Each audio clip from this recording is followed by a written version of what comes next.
ETF index mutual funds నేర్చుకుని stock మార్కెట్లో రాణించాలనుకుంటున్నారా? వెంటనే ఈ నెంబర్కి కాల్ చేయండి. నమస్తే రమ్ గారు. నమస్తే జయ. రమ్ గారు, మనము సప్త చిరంజీవులు అని చెప్పుకుంటాం. అసలు ఎవరు వీరు? వీరి యొక్క విశిష్టత ఏంటి? వీరి మామూలుగా అంటే మనం మిగతా దేవతామూర్తులను కొలిచినట్టుగానే వీరిని కూడా కొలుస్తామా? అసలు వీరి విశిష్టత చిరంజీవులు అంటే ఎప్పటికీ జీవించి ఉండేవాళ్ళు. అంతే. ఇది మనకి చరిత్రలో ఉన్నారు. 7 సప్త చిరంజీవులు అంటే 7 కాదు, మార్కండేయుడు కూడా ఉన్నాడు, వాళ్ళతో 8వ వాడు. సాధారణంగా ఈ సప్త చిరంజీవుల మాట ఎప్పుడు వస్తుంది మనకి? పుట్టినరోజు నాడు వీళ్ళని తలుచుకుంటే అపమృత్యు నివారణ కలుగుతుందని చెప్తారు. దేవుళ్ళలాగా కొలవం మనం. ఇందులో కొలవబడేవాడు ఉన్నాడు ఒక ఆయన, ఆంజనేయుడు. ఆంజనేయుని కొలుచుకుంటాం కదా మనం. ఆయన చిరంజీవి. ఇప్పటికీ హిమాలయాల్లో ఆంజనేయ స్వామి ఉన్నాడని కొన్ని ఫోటోలు అవి వస్తూ ఉంటాయి. అయితే మిగిలిన వాళ్ళు ఎవరికి ఇలాగ దైవికమైన ఇవి లేవు, కానీ వాళ్ళు చిరంజీవులుగా భయపడితే అలా వరాలు పొంది ఉన్నవాళ్ళు, శాపం పొందిన వాళ్ళు కూడా ఒకళ్ళు ఉన్నారు ఇందులో. వరమే అది శాపంగా పరిణమించింది. అశ్వత్థామ బలిర్వ్యాసో హనుమాన్స్య విభీషణ కృప పరశురామశ్చ సప్తైతే చిరజీవిన. అశ్వత్థామ, బలి, వ్యాసుడు, హనుమాను, విభీషణుడు. వ్యాసుడిని కూడా మనం కొలుస్తాం. వ్యాస పూర్ణిమ పండగ రోజున తలుచుకుంటాం. వ్యాస భగవానుడిని రోజు దండం పెట్టుకోవాల్సిన వాళ్ళలో వ్యాస భగవానుడు కూడా ఉన్నాడు. తర్వాత కృప పరశురామశ్చ. పరశురాముడు భగవంతుడి అవతారమైన ఆయనకేం మనం పరశురామ జయంతి ఏం చేసుకోం. ఉంది క్యాలెండర్లో ఒకరోజు పరశురామ జయంతి ఉంటుంది, కానీ మనం ఏం చెయ్యం. కృపుడు, కృపాచార్యుడు కూడా. వీళ్ళు 7 పొద్దుటిపూట తలుచుకోవాలి. ఇది ఎప్పుడు తలుచుకోమంటారు? పుట్టినరోజు నాడు. దీంతో పాటుగా ఈ 7 చిరంజీవులతో పాటు మార్కండేయం తథాష్టమం అంటారు. మార్కండేయుడు 8వ వాడు. వీళ్ళని గనక తలుచుకుంటే బర్త్డే రోజున, పుట్టినరోజు మన తిథో నక్షత్రము చూసుకుంటాం కదా, ఆ రోజున గనక పొద్దున్నే పాలు, బెల్లం, నల్ల నువ్వులు దేవుడికి నివేదన పెట్టి బెల్లము, నల్ల నువ్వులు, పాలు చెప్తారు. ఈ శ్లోకాన్ని గనక ఈ సప్త చిరంజీవుల్ని మార్కండేయుడితో పాటు 8 మందిని తలుచుకుంటే అపమృత్యు భయం లేకుండా ఉంటుంది అని. అయితే వీళ్ళల్లో ప్రతి వాళ్ళది వేరు గాథలు, ఎవరి కథ వాళ్ళదే. వీళ్ళలో అశ్వత్థామ ఒక్కడు మాత్రమే, పాపం అనకూడదు, దురదృష్టవంతుడు, చరిత్రహీనుడైపోయాడు. ఆయన పుటక అద్భుతమైన జన్మ అయినప్పటికీ ఆయన చరిత్రహీనుడుగా మిగిలిపోయాడు. బలి చక్రవర్తి. సంవత్సరానికి 2 సార్లు ఈ బలి చక్రవర్తిని బలిపాడ్యమి చేసుకుంటాం. తర్వాత ఏమో మన కను పండగ నాడు బలి చక్రవర్తి బయటకు వస్తాడని ఆయన కోసమే రథం ముగ్గేస్తాం మనం. బలి చక్రవర్తిని తలుచుకుంటాం. బలిది ఒక ప్రత్యేకమైన గాథ. భగవంతుడి చేత అణచబడి ఆయననే తన ఇంటికి కాపలా పెట్టుకున్నంత మహాభక్తుడు బలి. అదొక కథ. అశ్వత్థామది ఒకటి, బలి. తర్వాత వ్యాసుడు. వ్యాసమహర్షి కథ కూడా మనకు తెలిసిందే. ఆయన వల్లే మనకి ఒక గుత్తగా ఉండేటువంటి, ఒక పూర్తి స్వరూపంలో ఉండేటువంటి వేదాలని చతుర్భాగాలుగా చేశాడు. 4 భాగాలుగా విడదీసి వేదవ్యాసుడుగా పేరు పొందాడు ఆయన. వ్యాస పౌర్ణమి చేసుకుంటాం. అశ్వత్థామ బలి వ్యాసం. హనుమాన్స్య విభీషణ. హనుమాన్, ఆంజనేయ స్వామి కథలు ఏముంది, నిత్యము ఆంజనేయ స్వామిని తలుచుకుంటాం మనం. ఆంజనేయుడు. తర్వాత హనుమాన్స్య విభీషణుడు. ఈ విభీషణుడు ఎవరు? రావణాసురుడి యొక్క తమ్ముడు. రాముల వారికి సహాయం చేసిన వాడు. ఆయన ఇప్పటికీ జీవించి ఉన్నాడని, ప్రతిరోజు శ్రీరంగం వస్తాడని చెప్తారు. శ్రీ రంగనాథుణ్ణి దర్శించుకుంటాడని, ఇప్పటికీ విభీషణుడు ప్రతిరోజు వస్తాడని, లంకలో ఉన్నారని ఒక కథ. ఆయన జీవించే ఉన్నాడు. తర్వాత కృప పరశురామశ్చ. కృపాచార్యుడు. ఈ కృపాచార్యుడు ఎవరు? మనం మొట్టమొదటి పేరు చెప్పుకున్న అశ్వత్థామకి స్వయాన మేనమామ. ఆయన కూడా చిరంజీవి. పరశురామశ్చ, ఆఖరివాడు పరశురాముడు. ఎవరు ఈయన? పెద్ద మనిషి. భగవంతుని యొక్క రకరకాల అవతారాలలో విష్ణువంశతోటి జన్మించిన వాడు పరశురాముడు. రామావతారంలో మనకి ఈయన కనిపిస్తాడు. మళ్ళీ కృష్ణావతార గాథల్లో కూడా భీష్ముడికి గురువుగా ఉన్నాడని, అదని మనం కర్ణుడికి గురువు అయ్యాడు పరశురాముడు. ఆయన తర్వాత యుగంలో కూడా కనపడతాడు. ఇప్పటికీ కూడా ఆయన జీవించే ఉన్నాడు. విష్ణువంశ సంభూతుడు పరశురాముడు. పరశురామశ్చ. వీళ్ళు 7 చిరంజీవులు.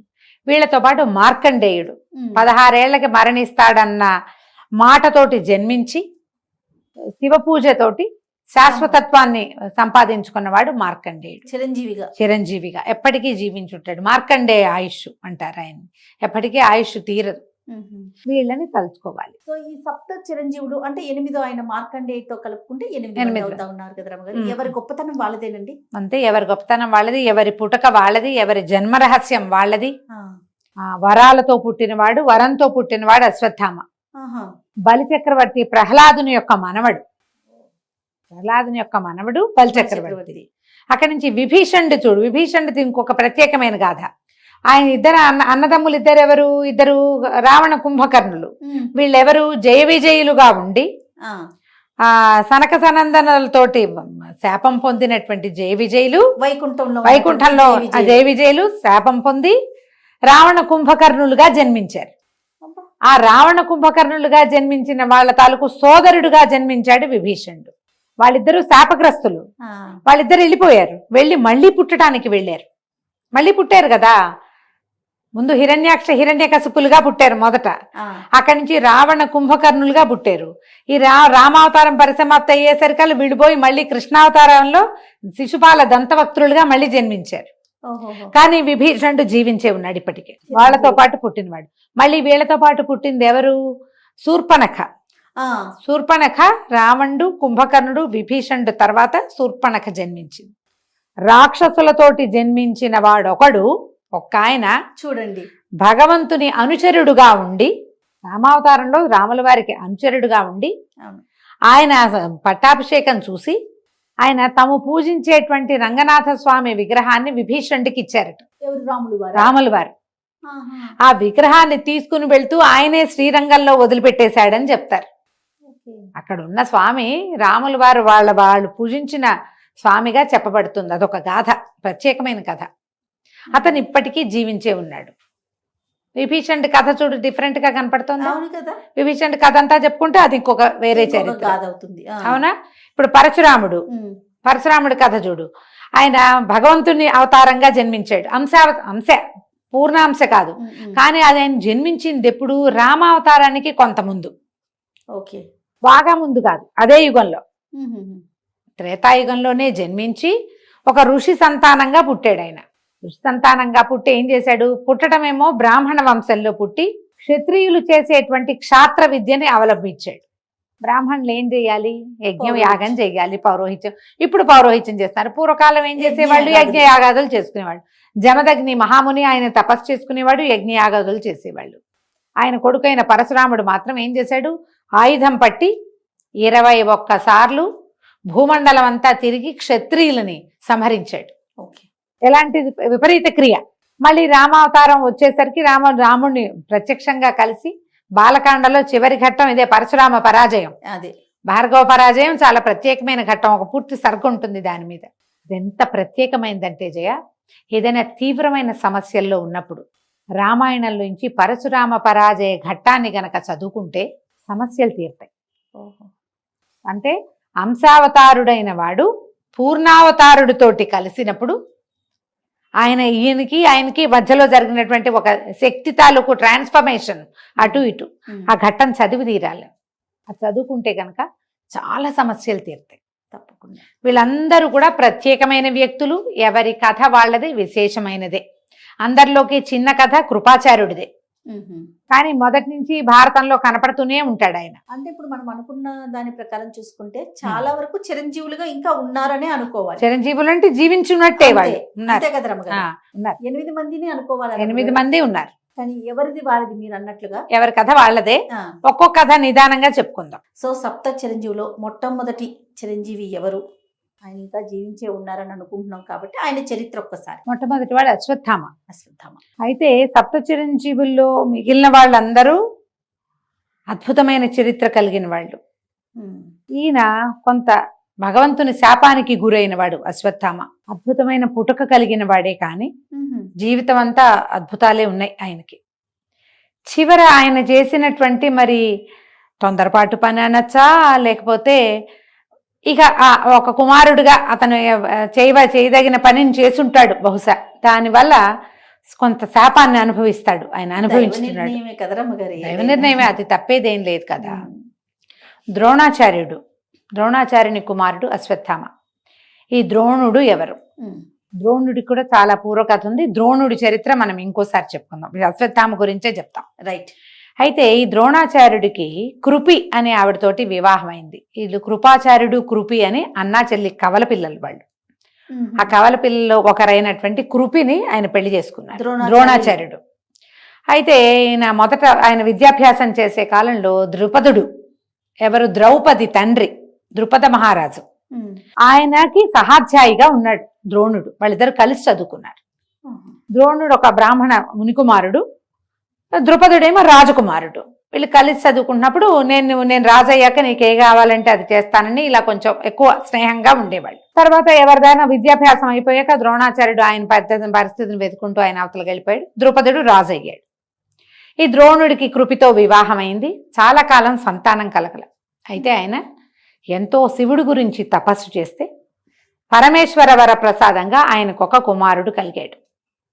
శివుడికి త్రినేత్రం ఉన్నట్టుగా ఆ కలిగిన కుమారుడికి నుదుటి మీద ఒక మణితోటి జన్మించాడు అతను. ఆ మణి ప్రభావం వల్ల అతనికి ఆకలి దప్పులు ఉండవు, అలసట ఉండదు, అజేయుడు, అతన్ని ఎవ్వరూ జయించలేరు, మరణం లేదు, ఎవరు అతన్ని ఏం చేయలేరు. ఇలాంటి లక్షణాలతోటి ఒక కుమారుడు జన్మించాడు ద్రోణాచార్యుల వారికి. ఆ పిల్లవాడే అశ్వత్థామ, ఒకడే సంతానం. అయితే పిల్లవాడు కొంచెం పెరుగుతూ ఉండగానే ద్రోణాచార్యుల వారికి పెద్దగా ఉద్యోగ సద్యోగాలు కుదరలేదు. కొంచెం పిల్లవాడికి పాలకి వాటికి ఇబ్బంది పడుతూ ఉండేవాళ్ళు. ఆయన ఏమనుకున్నాడంటే ద్రుపదుడు మన స్నేహితుడు కాబట్టి ద్రుపద మహారాజు దగ్గరికి వెళ్ళి తనకు కావలసిన వస్తువు అడిగి తీసుకుందాం, ఇంకంతకంటే ఆయనకేమీ లేదు. వెళ్ళి ఆ సభలోకి వెళ్ళి నేను నీ స్నేహితుడినని పలకరించాడు. ఒక ఆవుని ఇవ్వమని అడిగాడు. అడిగితే ద్రుపదుడు ఒప్పుకోలే. నువ్వు నా స్నేహితుడివే కాదన్నాడు, నువ్వెవరో నాకు తెలిసి పేద బాపడివి, నీతో నాకు స్నేహం ఏమిటి అని నిండు కొలువులో స్నేహితుడిని అవమానించాడు. ఆ అవమానాన్ని తట్టుకోలేకపోయాడు ద్రోణాచార్యుడు. అవమానపడి బయటకు వచ్చేసాడు. బయటికి వచ్చేసి ఈయన ఏం చేశాడు, తన భావమరిదైన కృపాచార్యుడు ఇక్కడ పాండవుల దగ్గర అంటే కురు రాజ్యంలో హస్తినాపురంలో వాళ్ళకి గురువుగా ఉన్నాడు. కృపాచార్యుడు కురురాజులకి గురువు. అతని దగ్గరికి వెళ్తే తనకి ఇంకేదైనా అవకాశం లభిస్తుందని ఆయన దగ్గరికని బయలుదేరాడు. హస్తినాపురం వచ్చాడు. ఇంకా ఈయనకి ద్రోణుడికి విలువిద్యలో ఉన్న ప్రవేశము వాటి వల్ల కృపాచార్యుడు ఇంకా పెద్దవాళ్ళకి చెప్పి ఆయనకు ఉద్యోగం అది ఏం వేయించల, ఇంకా జరగల. కానీ వచ్చిన కొత్తల్లోనే ఏమైంది, రాజకుమారులు ఒక చోట ఆడుకుంటున్నప్పుడు ఆ ప్రాంతానికి ద్రోణాచార్యుల వారు వెళ్ళారు. ఈ రాజకుమారులు బాలు ఆడుకుంటున్నారు. ఆ బంతి నీళ్లలో పడిపోయింది, బావిలో పడింది. పిల్లలంతా బావి చుట్టూతో చేరారు. ఆ బావిలో నుంచి బంతి ఎట్టా తీయాలో తెలియటల్లా. ఆ ప్రాంతంలో నుంచి వెళ్తున్నటువంటి ద్రోణాచార్యుడు ఏం చేశాడట, ఒక గడ్డిపోచని అస్త్రమంత్రంతో మంత్రించి వరుసగా ఒకదాని వెనకాల ఒకటి గడ్డిపోచల్ని బాణాల్లాగా వేసి బంతిని బయటికి తీశాడు. మీరంతా రాజకుమారులు కదా, మీరు విలువిద్య నేర్చుకోవట్లేదు ఎందుకు, విలువిద్య వస్తే ఇది తీయటం సులువు కదా అన్నాడు. వీళ్ళకి ఈయన దగ్గర ఉన్న అత్యద్భుతమైన విద్య బాగా నచ్చింది ఆ రాజకుమారులకి. నేర్చుకోవాలనిపించింది. గబగబా వెళ్ళి తాతగారైనటువంటి భీష్ముల వారికి తెలియజేశారు. ఒకనొక పెద్ద ఆయన ఇలా చేశారు, ఆయన ఏదో అత్యద్భుతమైన విద్య ఉంది ఆయన దగ్గర. అంటే ఆయన ఎవరు ఏమిటి కనుక్కుని కృపాచార్యుడి బావమరిది అని తెలిసి ఆయన పేరు కనుక్కుని ద్రోణాచార్యుడు, ద్రోణుడు. ఆ ద్రోణాచార్యుల్ని పిల్లలకి ఆయుధ గురువుగా, అస్త్ర విద్యకు గురువుగా పెట్టుకున్నారు. అక్కడి నుంచి ద్రోణుడికి దశ అందుకుంది. ఎంతమంది ఉన్నారు కురు పాండవులు ఎంతమంది, 5 పాండవులు, కౌరవులు 100 మంది. 105 మంది పిల్లలకి విద్య నేర్పించాలంటే ఎంత పని, ఎన్ని రకాల జీతభత్యాలు, ఎంత గౌరవం, ఇవన్నీ లభించినాయి. వాళ్ళతో పాటు తన కుమారుడైన అశ్వత్థామని కూడా వాళ్ళలో చేర్చాడు ఆయన. ఈ పిల్లవాడు ప్రత్యేకంగా ఉంటాడు, గురువుగారు అబ్బాయి, ముఖం మీద మణుంది. అతను అందరితోటి స్నేహంగా ఉండేవాడు, ఒకళ్ళతో ఎక్కువ కాదు, ఒకళ్ళతో తక్కువ కాదు. అయితే ఈ పిల్లల్లో ప్రత్యేకమైన వాడు అర్జునుడు. అతనికి ఏంటి, అన్నం తినేటప్పుడు చీకట్లో అన్నం తినేయగలుగుతున్నాం అంటే చీకట్లో బాణాలు వేయచ్చు అనమాట. ఇలాంటి ఆలోచనలు ఉండేవి. ఈ ఆలోచనలతో గురువు దగ్గరికి ఎక్కువగా వెళ్ళేవాడు. ఆయనకి పరమప్రీతి, నేర్చుకునే వాళ్ళలో ఎక్కువ ఆసక్తిగా ఉండే పిల్లల పట్ల, విద్యార్థి పట్ల గురువుకు ఉంటుంది. ఆయన అర్జునుడిని బాగా తయారు చేశాడు. అర్జునుడితో పాటు ధీటుగా తన కుమారుడిని కూడా తయారు చేస్తూ, అర్జునుడు సంయమి అంటే నిదానిస్తాడు, తొందరపాటు వాడు కాదు, విసురున బాణం వేయుడు, యుద్ధకాంక్ష కలిగిన వాడు కాదు, పోరాట పటిమ ఉన్నవాడు. పటిమ ఉంది కానీ తనంతట తను పోరులోకి దిగే మనస్తత్వం ఉన్నవాడు కాదు, సంయమనం కలిగినవాడు. తల్లి అన్నయ్య అదుపులో ఉంటాడు, అన్నదమ్ముల అదుపుంది, తల్లి అదుపుంది. పైగా అప్పటికి క్రమంగా అతని వయసు వచ్చే కొందికి భగవంతుడి అవతారమైన శ్రీకృష్ణుడితోటి స్నేహము, మిత్రత్వము, బాంధవ్యము ఉన్నాయి. వాళ్ళకి స్వయాన మేనత్త కుమారుడు, ఆయన మేనమామ కొడుకు. దానివల్ల భగవంతుని యొక్క అదుపులో ఉన్నవాడు, కొంచెం నిదానిస్తాడు. కానీ అశ్వత్థామ అదుపున్నవాడు కాదు, శీఘ్ర తీవ్ర కోపి, చటుక్కుని వస్తుంది కోపం అతనికి. అందుకని కొన్ని విద్యలు అతనికి చెప్పినవి ఒకటి అరా తన కుమారుడికి ద్రోణుల వారు చెప్పలేదు, శిష్యుడికే ఎక్కువ ఇంపార్టెన్స్ ఇచ్చారు. ఇలా కాలం గడిచింది. తర్వాత కౌరవులకి పాండవులకి పడటం మానేసింది. వాళ్ళు వీళ్ళు బాధించుకున్నారు, చిన్న పొన్న గొడవలైనాయి. తర్వాత ఏమో మాయాద్యూత క్రీడ ఆడారు, పాండవులు వనవాసానికి వెళ్ళారు, మళ్ళీ తిరిగి వచ్చారు. ఈ మధ్యలో ఏమైంది, పాండవులు కౌరవుల విద్య అయిపోయాక ఈ ద్రోణాచార్యుల వారు అతన్ని అడిగారు, వీళ్ళని శిష్యుల్ని, మీకు చదువు అయిపోయింది అని చెప్తే వాళ్ళంతా ఏమన్నారు, గురుదక్షిణ ఇస్తామన్నారు. గురుదక్షిణగా ఆయన ఏం అడిగాడు, ద్రుపదుడిని జయించండి నా కోసం, అతని నుంచి అవమానపడ్డాను కాబట్టి ద్రుపదుడిని జయించమంటే ఈ మొత్తం 105 మంది వెళ్ళారు. కౌరవుల్ని అతను తిరగొట్టేసేట ద్రౌపదుడు. కానీ పాండవులు 5 ద్రుపదుడిని పట్టేశారు. వాళ్ళు గట్టివాళ్ళు కదా, ఎంత వీళ్ళు కొట్టుకున్నా మళ్ళీ గురువు గారు చెప్పగానే అందరూ కలిసి వెళ్ళారు. వాళ్ళు అన్ని చాలా చోట్ల కలిసే ఉన్నారు. వాళ్ళు కౌరవ పాండవులు చాలా విషయాల్లో కలిసే ఉన్నారు. రాజసూయం చేసినప్పుడు వీళ్ళందరూ వాళ్ళ ఇంట్లో పనిచేశారు, వెళ్ళి కలిసే ఉన్నారు. లోపల ఉండేది మంట, అయిష్టం. కానీ పాండవులు మాత్రం అయిష్టాన్ని ప్రదర్శించే వాళ్ళు కాదు, సంయములు వాళ్ళు. వాళ్ళ అమ్మ కంట్రోల్ ఉండేది, వాళ్ళ మీద అట్లా అనకూడదు, మాట్లాడకూడదు, లొంగి ఉండాలని చెప్పేది ఆవిడ. ఊరుకునేవాళ్ళు. వాళ్ళకి కంట్రోల్కి వచ్చే తక్కువ. వాళ్ళలో వాళ్ళని పైగా 100 మంది మాట్లాడుకునేటప్పుడు రకరకాలు బయటపడిపోయేవి. ద్రుపదుణ్ణి జయించి ఈయన ద్రోణుడికి అప్పచెప్పారు పాండవులు. అప్పచెప్తే ఆయన అర్ధరాజ్యం అశ్వత్థామది అందులో. మరి ఆయన కుమారుడు రాజు అయ్యాడు. సగం రాజ్యానికి ఇతను రాజుగా అయ్యాడు, మిగిలిన రాజ్యాన్ని వదిలిపెట్టేశాడు. నేను ద్రుపదుడి రాజ్యం ద్రుపదుడికి ఇచ్చేశాడు. ఈ ద్రుపదుడు ఏం చేశాడు, ఆయన ఆ మంటని సహించలేకపోయాడు. సహించలేక ద్రోణుణ్ణి చంపే కుమారుడు తనని గెలిచిన అర్జునుడిని వివాహం చేసుకునేటువంటి కన్య కుమార్తె కావాలని యజ్ఞం చేశాడు ఆయన. అర్జునుడు నచ్చాడు, అర్జునుడే తనని జయించింది, కానీ అర్జునుడి మీద కోపం లేదు, అర్జునుడు తనకు కావాలి. ఎవరి వల్ల అర్జునుడు తనని జయించాడో అతనిని చంపడానికి ఒక కుమారుడు కావాలి. వ్యక్తుల్లో అలా ఉంటాయి మనస్తత్వాలు. మహాభారతంలో ఎన్ని రకాల మనస్తత్వాలు కనపడతాయో. ఆయన బ్రహ్మాండంగా యజ్ఞం చేసి యజ్ఞంలోంచి ఒక యుద్ధవీరుడైన కుమారుణ్ణి, కన్యగా జన్మించినటువంటి ఒక కుమార్తెని పొందాడు. కుమారుడు దృష్టద్యుమ్నుడు, కుమార్తె యాజ్ఞసేని ద్రౌపది. ఆవిడ కన్యగా జన్మించింది, బాలికగా పుట్టల, వివాహయోగ్య కన్యగా జన్మించింది. యజ్ఞకుండంలోంచి పుట్టింది ఆవిడ. యాజ్ఞసేని ఆమె పేరే అది. వీళ్ళిద్దరు పుట్టారు. వీళ్ళని అద్భుతంగా ఉంచుకున్నాడు. ఆయనకి ఇంకా సంతానం ఉన్నారు, ద్రుపదులు బోళ్ళంత మంది ఉన్నారు, సంతానం ఉన్నారు, తమ్ముళ్ళు ఉన్నారు. కానీ ఈ ప్రత్యేకమైన క్రియల కోసం ఈ ఇద్దరిని పుట్టించాడు ఆయన. తర్వాత కాలంలో ద్రౌపది వీళ్ళకి భార్యే అయ్యింది. ఇలా కథ నడిచింది. ఈ రాజసూయం చేశారు, వాళ్ళ మీద వీళ్ళకు కోపం వచ్చింది, మాయా దూతం ఆడారు, వాళ్ళు అడవికి వెళ్ళారు, మళ్ళీ తిరిగి వచ్చారు. ఈ దూతంలో వాళ్ళని పూర్తిగా ఓడించి అన్ని శపథాలు చేశారు గందరగోళంగా. చాలా కథ నడిచింది. యుద్ధం అనివార్యం అయ్యింది. ఈ మొత్తం కథలో ద్రోణాచార్యుడు కానీ అశ్వత్థామ కానీ సామ్రాజ్యాన్ని విడలేదు. వాళ్ళకి పాండవ పక్షపాతం ఉంది, పాండవులంటే ప్రీతి ఉంది. కానీ పాండవుల వెనకాల వెళ్ళిపోలే. ఎందుకంటే వీళ్ళు రాజ్యంలో రాజు ఎవరుంటే వాళ్ళకి దానికి బానిసలుగా ఉన్నారు, కట్టు బానిసలు అయిపోయారు అక్కడ. అంతే, ఇంకా దొరికిపోయారు వాళ్ళు అక్కడ. పాండవులంటే ప్రీతున్నా వాళ్ళ వెనకాల వెళ్ళల. ధృతరాష్ట్రుడు రాజుగా ఉన్నాడు, రాజును సేవించడమే రాచ కొలువులోనే ఉన్నారు వీళ్ళు. అశ్వత్థామకి సొంత రాజ్యము ఉంది కొంత, ఎందుకంటే ఈ ద్రుపద రాజ్యం అతనికి తండ్రి వల్ల దొరికింది కదా. ఇక్కడే ఉన్నారు. యుద్ధం వచ్చేసరికల్లా వీళ్ళందరూ కౌరవుల పక్షానే యుద్ధం చేయవలసి వచ్చింది. కృపాచార్యుడు, ద్రోణాచార్యుడు, అశ్వత్థామ, భీష్మాచార్యుడు ఎలాగో వాళ్ళ సొంత తాత వాళ్ళకు ఉండనే ఉన్నాడు. కౌరవుల పక్షానే యుద్ధం చేశారు. కౌరవుల పక్షాన్ని యుద్ధం చేసినా తమ శిష్యుల పట్ల ప్రీతి పోగొట్టుకోలేదు ద్రోణాచార్యుడు. ఆయన సర్వసైన్యాధ్యక్షుడుగా ఉన్నాడు, చెరిగి పారేశాడు సైన్యాన్ని. ఆయన ఎట్లా మరణిస్తాడో వీళ్ళకి తెలియలే. ఆయన కొట్టలేరు వీళ్ళు. అప్పుడు కృష్ణుడు ఏం సలహా చెప్పాడు ధర్మరాజుకి? సులువు, నువ్వు ఒక్క అబద్ధం చెప్తే చాలు.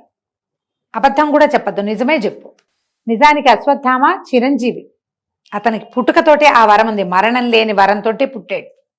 కానీ ఈ ద్రోణుడు అస్త్ర సన్యాసం చేయాలి, ఆయన కాసేపు బాణాలు వదిలిపెట్టేయాలి, అంతే చాలు. అదొక్కటి జరిగితే నువ్వేం చెప్తావు?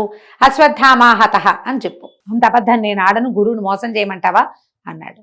ఆడద్దు, అశ్వత్థామాహత కుంజరహ అను. అశ్వత్థామ అనే పేరున్న ఒక ఏనుగుంది, దాన్ని మేము చంపుతాం. నువ్వు అబద్ధం ఆడదు, నిజం అది. అశ్వత్థామ చచ్చిపోయింది. అశ్వత్థామ చావకుండా చెప్పటం లేదు, నువ్వు చచ్చిపోతుంది అది. కానీ అది ఏనుగు. కుంజరహ అన్న మాట చివరికి చెబితే చాలు. ధర్మరాజును ఒప్పించాడు కృష్ణుడు. ఇది చెబితే గాని ఆయన లొంగడు, ఆయన పడితే గాని ఈ యుద్ధం ఆగదు. అతన్ని చంపలేడు ఇంకో రకంగా, అర్జునుడి వల్ల కాదు గురువుని చంపటం. మరి యుద్ధం తెవలాలిగా, అందుకని ధర్మరాజుతోటి అశ్వత్థామాహత కుంజరహ అని చెప్పించారు. భీముడు అశ్వత్థామ అనే ఏనుగుని చంపేశాడు. చంపిన మరుక్షణం ధర్మరాజు కేకబెట్టాడు, అశ్వత్థామాహత కుంజరహ అన్నాడు. ఈ అశ్వత్థామాహత అన్న మాట వినపడేసరికి ఈ నిశ్చేష్టుడైపోయాడు ద్రోణాచార్యుడు. ఇచ్చిపోయాడు. ఒక క్షణం కొడుకు చచ్చిపోయాడన్న వార్త వింటే తండ్రి ఎట్లా రియాక్ట్ అవుతాడు పాపం. ఆయన అట్లా రియాక్ట్ అయ్యి నిశ్చేష్టుడైపోయి చేతిలోంచి కత్తో ఏదో ఉంది ఆయన దగ్గర, ధనుసే వదిలేశాడు. అట్లా అయిపోయాడు, బిగుసుకుపోయాడు. ఎప్పుడైతే ఈయన బిగుసుకుపోయాడో, ఈయన మరణం కోసమే యజ్ఞంలోంచి పుట్టినటువంటి దృష్టద్యుమ్నుడు చక్మంది రథం దిగి వచ్చేసి కత్తితోటి ఆయన మెడ ఉత్తరిచ్చేశాడు. ద్రోణాచార్యుడు చనిపోయాడు కేకలు పెట్టారు. ఆయన ఇంకొక గొంతు అయితే నమ్మేవాడు కాదు, సాక్షాత్తు ధర్మరాజు. అసలు అతను అబద్ధమే ఆడ్డం. ఆయనకు ఒక 5 నిమిషాలు సమయం ఉంటే తెప్పరిల్లి నా కొడుక్కి చావెందుకు వస్తుంది అని ఆలోచించేవాడు. కానీ అలా జరగల. ఎప్పుడైతే ఈ దృష్టద్యుమ్నుడు అస్త్ర సన్యాసం చేసిన వాడి మెడ నరికాడని, యుద్ధనీతి కాదు, అట్లా చేయకూడదు, చెయ్యవలసి వచ్చింది. భగవంతుడి పక్క నుండి చేయించాడు, అంతే. లోక కళ్యాణార్థం అంతే. ఏదైనా కానీ జరగాల్సిందే, ఆ సమయానికి జరిగిపోయింది. ఇక అశ్వత్థామ తీవ్రమైన కోపంలోకి వచ్చేసాడు. పాండవుల మీద మంట, దృష్టద్యుమ్నుడి మీద కోపం. ఏం చెయ్యాలో తెలీదు. చెరిగాడు, బాగా యుద్ధం చేశాడు, కానీ ఏమీ అవలేదు. ఈ లోపల కర్ణుడు వచ్చాడు. కర్ణుడిని కూడా సర్వసైన్యాధ్యక్షుడిని చేశాడు. ఆ కర్ణుడు మరణించాడు. అందరూ పోయారు. దుశ్శాసనుడిని చంపేశాడు భీముడు. అందరూ అయిపోయారు. ఇక మిగిలింది ఎవరు? ఈయన సుయోధనుడు పారిపోయాడు. పారిపోయి ఒక మడుగులో దాక్కున్నాడు. మడుగులో ఉండిపోతే వీళ్ళు వెతుక్కుంటూ దుర్యోధనుడు ఎక్కడున్నాడని ఈ పక్షాన మిగిలిన వాళ్ళు 3 యోధులు, అశ్వత్థామ, కృపాచార్యుడు, కృతవర్మ. వీళ్ళు 3. ఈ కృతవర్మ ఎవరో తెలుసా? వీళ్ళవాడు కాదు, యదువంశానికి చెందినవాడు. శ్రీకృష్ణుడి వంశానికి చెందినవాడు. అక్కడ వృష్ణి, కాంభోజ, యదువంశాలు వాళ్ళంతా ఒక సమూహం కదా, ఆ సమూహాల్లో వాడు కృతవర్మ. ఈ కృతవర్మనే మనం యదువంశ నాశనం కథలు చెప్పుకున్నాం చూడు, యాదవంశం, శ్రీకృష్ణుడు నిర్యాణ గాథ, అందులో మొట్టమొదట హత్యకి గురైన వాడు కృతవర్మే. సాత్యకి కృతవర్మని సంహరించాడు మొదట. ఈయన బతికే ఉన్నాడు. కృతవర్మ అప్పుడు చాలా పెద్దవాడు అతను. వీళ్ళు 3 ఉన్నారు. వీళ్ళు 3 ఏం చేశారు? వెతుక్కుంటూ దుర్యోధనుడిని చూసి ఎక్కడున్నాడని పల్లెవాళ్ళు ఎవరో చెప్పారు, ఆయన చెరువులో ఉన్నాడు. అక్కడికి వెళ్ళారు. వెళ్తే సరే దుఃఖపడ్డారు, ఎంతో దుఃఖం కష్టం వెళ్ళబోసుకున్నారు. మీ నాన్నని ఇలా చంపేశారు చూసావా, అదే ఇదే అన్నాడు. అంటే అశ్వత్థామకి మళ్ళీ గుర్తొచ్చింది తన తండ్రి ఎట్లా మరణించాడు. పాండవుల్లో పెద్దవాడైన వాడి అబద్ధం వల్ల అన్యాయంగా నా తండ్రిని దుష్టద్యుమ్నుడు తల నరుకుతుంటే అర్జునుడు ఆపలేదే. గురువు కదా, నాకంటే ఎక్కువ విద్య చెప్పాడు కదా అర్జునుడికి. అర్జునుడి మీద మంట, నాకంటే ఎక్కువ విద్య మా నాన్న అర్జునుడికి చెప్పాడన్న కోపం ఉంది. పాండవుల వల్లే తన తండ్రి మరణించాడు. వాళ్ళకి ఎక్కువ శ్రద్ధగా చెప్పినా కూడా చివరికి నా తండ్రి మరణానికి ఉద్రేకం అణుచుకోలేకుండా ఉన్నాడు. పైగా తమకి ఇంత జీవితాన్ని ఇచ్చినటువంటి కురురాజు ఇట్లా దిక్కుమాలిపోయి అడవిలో ఈ నీళ్లలో దాక్కున్నాడు. నన్ను సర్వసైన్యాధ్యక్షుడిని చెయ్యి, అపాండవం చేస్తాను, నేను పాండవుల్ని సంహరిస్తానంటే ఇతను ఏం చేశాడు సుయోధనుడు, సరే నేను సర్వసైన్యాధ్యక్షుడిని చేస్తాను పొమ్మన్నాడు. 3 బయలుదేరారు వెనక్కి. రాత్రిపూట ఈయన దుర్యోధనుని చూసిందే రాత్రి. వెళ్తూ ఉంటే ఈ కృతవర్మ, కృపాచార్యుడు ఈ రాత్రిపూట వద్దు, ఈ పని చేయకూడదు అంటే, కాదు నేను పగ తీర్చుకోవాల్సిందే, మీరు బయట నుంచోండి అని చెప్పి వాళ్ళని బయట నుంచోబెట్టి పాండవులనేమో కృష్ణుడు ఎక్కడికో దూరంగా తీసుకెళ్ళాడు. గంగా తీరం వైపుకు వెళ్ళిపోయారు వాళ్ళు. పాండవులు 5 లేరు, కృష్ణుడు లేడు. ఈ గుడారాలన్నీ వేసి ఉన్న గుడారాల్లో మొత్తం మిగిలిన పాండవుల జనమంతా నిద్రపోతున్నారు. ఇందులో పంచపాండవుల యొక్క కుమారులైన ఉప పాండవులు, ద్రౌపది యొక్క కుమారులు, కొంచెం చిన్న వయసు వాళ్ళే కానీ యుద్ధంలో ఉన్నారు వాళ్ళంతా. దుష్టద్యుమ్నుడు, వీళ్ళంతా నిద్రపోతున్నారు. వీడు ఈ అశ్వత్థామ లోపలికి గుడారాల్లోకి ప్రవేశించి మొత్తం ఉప పాండవులు 5 సంహరించేశాడు, నిద్రపోతున్న వాళ్ళని. దుష్టద్యుమ్నుడిని నిద్ర లేపి చంపేశాడు. ఇక మొత్తం ఊచకోత కోసాడు. గుడారాల్లో ఉన్న వాళ్ళు, పడుకున్న వాళ్ళందరినీ చంపేశారు. బయటకు వచ్చి ఏనుగుల్ని, గుర్రాల్ని ఏవి దొరికితే వాటిని చంపేశాడు. తెల్లవార్లు ఆ దమనకాండ కొనసాగింది. నిద్రపోతుంటే ఇప్పుడు పీక నరికేస్తే వాడు అరిచి కేకలు పెట్టి గోల్ చేసేది ఏం లేదు. అంతేగా. పక్కన గుడారం వాడికి అర్థమయ్యేది కూడా లేదు. మంచి నిద్రలో ఉన్నప్పుడు కేకలు వినపడ్డాయనుకో ఏదో ఉలిక్కి పడిలేస్తారు. కేకేది? నిద్రలో ఉన్న వాళ్ళని నిద్రలో నరికేయటమే. మెడ నరికేకి ఇంకా వాడు అరిస్తే ఎవరికి వినపడుతుంది? కృతవర్మ, కృపాచార్యుడు కూడా యథాశక్తి దమనకాండ చేశారు. అసలు పని చేసిన వాడు అశ్వత్థామ. సంహరించేసి పాండవులందరూ ఉప పాండవుల్ని చంపేశానని దుర్యోధనుడికి తెలియజేసి నువ్వు సంతోషంగా ఉండు చేసేసి, తర్వాత తను చేసిన ఆ క్రియని తలుచుకుని భయం వేసింది. వచ్చేస్తే పాండవులు ఏం చేస్తారు తన్ని?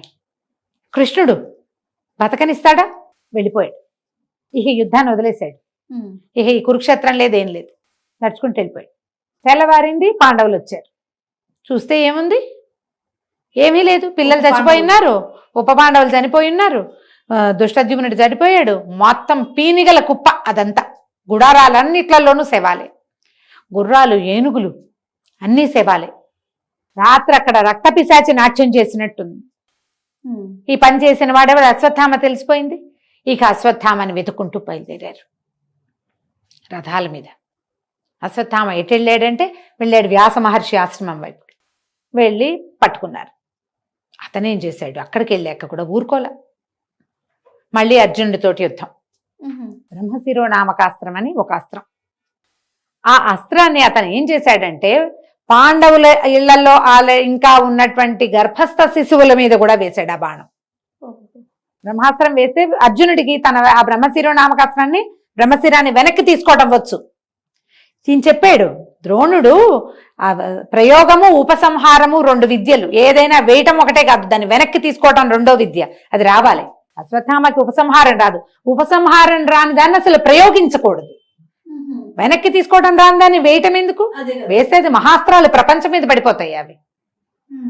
ఈ పాండవుల అపాండవ మగుగాక అని వేశాడు. పాండవులు లేకుండా వాళ్ళ వంశాల మీదకి వేసేసాడు. వీళ్ళని ఏం చేయలేడు.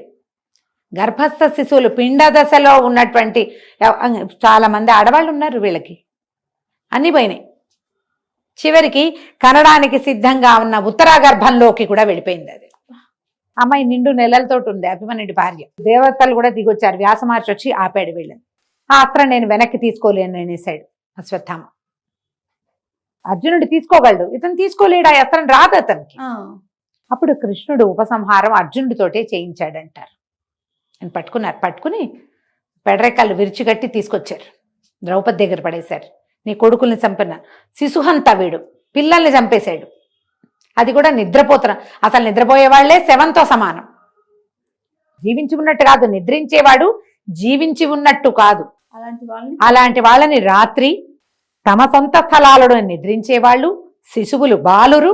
అతనేమో 100 సంవత్సరాల పైన వయసున్నవాడు. వీళ్ళు 14-13 ఏళ్ల పిల్లలు. శిశువంత నీ 5 కుమారులే. గర్భశోకం చిన్నదా? 5 కుమారులు. ఆవిడ విపరీతంగా ఏడ్చింది. నా పిల్లలో అని ఏడ్చింది.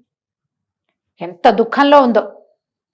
కానీ ఈ పెడరెక్కలు విడిచికట్టి తీసుకొచ్చిన అశ్వత్థామని చూసేసరికి ఆవిడ మెల్లిగా సర్దుకుంది. లోపల సర్దుకుని, వద్దు, సంహరించద్దు, వదిలిపెట్టేయండి, వదిలేసేమని. ఎందుకంటే ద్రోణాచార్యుడు గతించాడు. గురుపత్ని కుమారుడిని చూసి జీవిస్తుంది.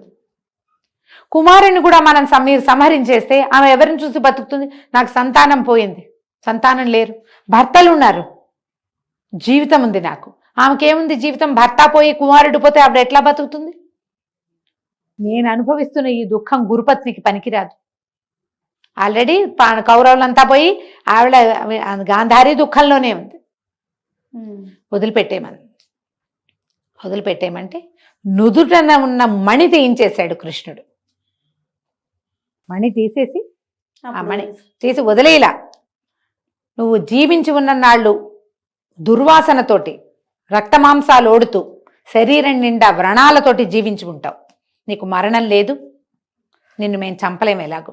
కానీ 3000 సంవత్సరాలు నువ్వు ఇలాగే ఒంటి నిండా పుళ్ళు, సరైన వస్త్రం లేకుండా, కేశ సంస్కారం లేకుండా, ఒంటి నిండా వ్రణాలతోటి దుర్వాసన వెలువరుస్తూ నిన్ను చూస్తేనే పాపం, నీలాంటి వాడు కంటపడితే పాపం అని ఇలా శపించి అతన్ని వదిలిపెట్టించాడు.